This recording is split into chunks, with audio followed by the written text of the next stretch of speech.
여러분, 교회가 그냥 건물이 아니라요. 사실은 아주 거대한 계획의 일부라는 거 혹시 알고 계셨어요? 오늘은 바로 그 교회를 향한 하나님의 위대한 계획에 대해서 한번 깊이 들여다볼까 합니다. 이거 진짜 흥미로운 이야기거든요. 자, 그럼 한번 시작해 볼까요? 자, 그럼 우리 가장 기본적인 질문부터 한번 던져보죠. 교회 하면 보통 뭐가 떠오르세요? 아마 많은 분들이 뾰족한 지붕이 있는 건물을 생각하실 거예요. 근데 만약에 교회가 그거보다 훨씬 더 큰 의미를 가지고 있다면요? 교회의 진짜 목적, 그게 대체 뭘까요? 자료를 보니까요, 교회를 이렇게 좀 딱딱하게 정의하더라고요. 사람을 구원하기 위해 하나님께서 지정하신 기관이다. 와, 이게 무슨 말인가 싶죠? 말이 좀 어렵게 들릴 수 있는데 걱정 마세요. 지금부터 이 말이 대체 무슨 뜻인지 제가 아주 쉽게 하나씩 풀어드릴게요. 자, 그럼 그 위대한 계획의 첫 번째 비밀을 한번 파헤쳐 볼까요? 가장 먼저 기억해야 할 건 이거예요. 교회는 건물이 아니라 바로 사람들이라는 거. 뭐랄까 아주 특별한 임무를 받은 하나님의 팀 같은 거라고 생각하면 쉬워요. 그러니까 그냥 뭐 친목 도모하려고 모이는 그런 동아리가 아니라는 거죠. 여기 보시는 것처럼 이 팀은 세상을 향해 무언가를 하기 위해 조직된 거예요. 다른 사람들을 돕고 또 아주 좋은 소식을 전하는 거죠. 가만히 앉아 있는 게 아니라 직접 움직이는 것. 이게 바로 교회의 핵심 임무인 셈입니다. 그럼 이 팀이 받은 사명이라는 게 구체적으로 어떤 걸까요? 자료에서 정말 멋진 비유를 하나 제시하는데요. 바로 교회는 캄캄한 어둠 속을 환하게 비추는 등대와 같다는 거예요. 이 아이디어는 바로 이 성경 구절에서 시작됐어요.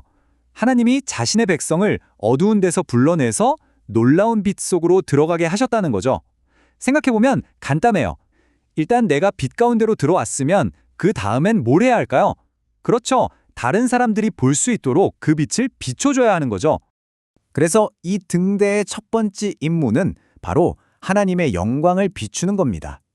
여기서 영광을 비춘다는 게 뭐냐면요. 어려운 말이 아니에요. 마치 밝은 빛이 어둠 속에서도 사물을 똑똑히 보여주듯이 우리의 행동과 말을 통해서 세상에 하나님이 얼마나 좋고 사랑이 넘치는 분인지 보여주는 것. 바로 그걸 의미해요. 여기서 또 하나의 강력한 이미지가 등장합니다. 하나님은 그의 백성이 눈먼 자들의 눈을 밝히는 빛이 되어야 한다고 말씀하세요. 이게 무슨 뜻일까요? 그냥 예쁘게 반짝이기만 하라는 게 아니에요.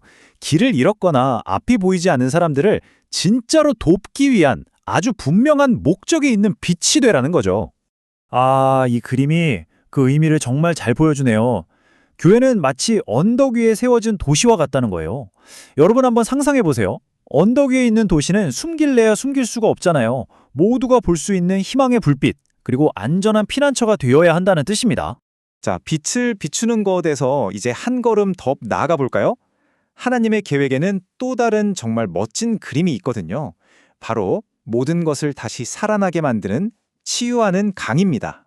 이건 교회의 사명이 단순히 빛을 보여주는 것, 그 이상이라는 걸 말해줘요. 뭐랄까 마치 메마른 사막처럼 아파하고 상처받은 세상 속 사람들을 적극적으로 찾아가서 생명과 치유를 가져다 주는 것, 바로 그런 의미예요. 자료에서 에스겔이라는 사람이 본 환상을 설명하고 있는데요. 한번 같이 따라가 볼까요? 먼저 하나님의 거룩한 곳에서 물이 흘러나오기 시작해요. 이 강물이 점점 커져서 메마른 사막과 죽은 바다로 흘러들어갑니다.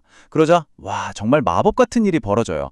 오염된 물이 깨끗해지고 그 강이 닿는 모든 곳에서 생명이 다시 살아나는 거예요.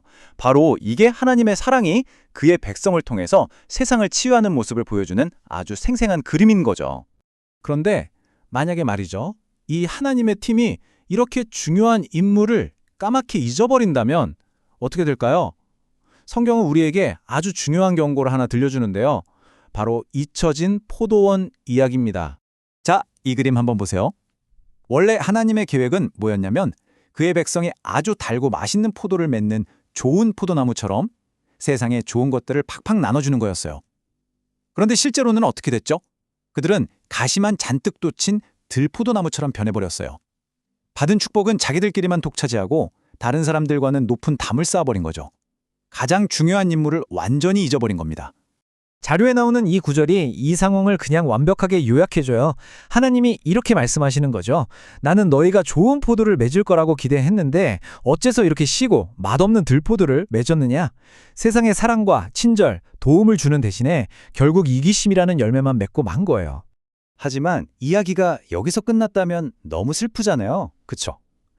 정말 다행히도 하나님의 계획은 실패로 끝나지 않았어요. 그 위대한 사명은 오늘날 바로 우리에게로 계속 이어지고 있거든요. 여기서 핵심은 이거예요. 하나님의 계획은 절대로 멈추지 않는다는 거. 마치 이어달리기 경주처럼요. 첫 번째 팀이 임무를 제대로 수행하지 못하니까 하나님은 그 중요한 바통을 다음 팀에게 넘겨주신 거예요.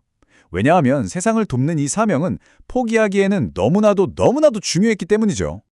그렇다면 오늘 우리가 꼭 기억해야 할 건 뭘까요? 바로 오늘날 교회의 사명도 그때와 똑같다는 겁니다.